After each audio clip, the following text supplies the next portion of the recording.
Can you cover proper noting during meditation? Do you always come back to the breath? Yeah, I always come back to the breath because for the sole reason that the body is the most obvious. Be clear. If you're talking about the tradition that we follow, we're not actually being mindful of the breath. It's just a usage of this word. The Buddha used the word anapanasati. But anapana, the mindfulness of the in-breaths and the out-breaths, is a samatha meditation. If you're talking about vipassana, it's actually technically not mindfulness of the breath, because breath is not an ultimate reality. The ultimate reality is the body. So you don't actually always come back again to the breath.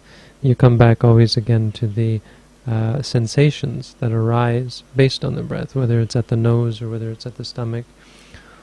And it may not even be the breath at all. You can come back to the body just sitting and say to yourself, sitting, sitting, or when you're walking, walking, walking. Meditation is not just sitting on a mat. Obviously, when you're doing walking meditation, you wouldn't focus on the breath. You'd focus on the movements of the feet.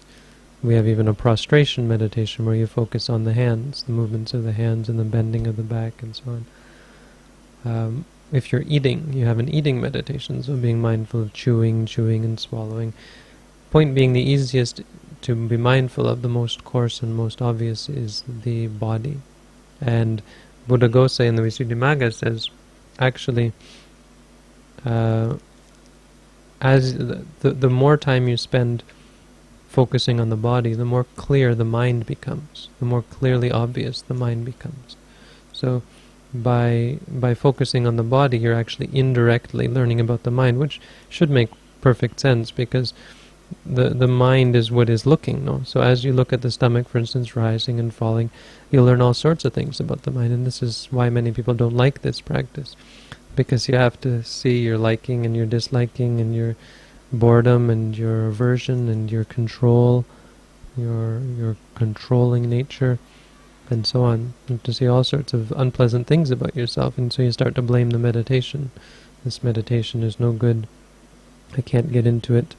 You can't get into it because of the I. I can't get into it. Once you give up the I, then it's not really a problem.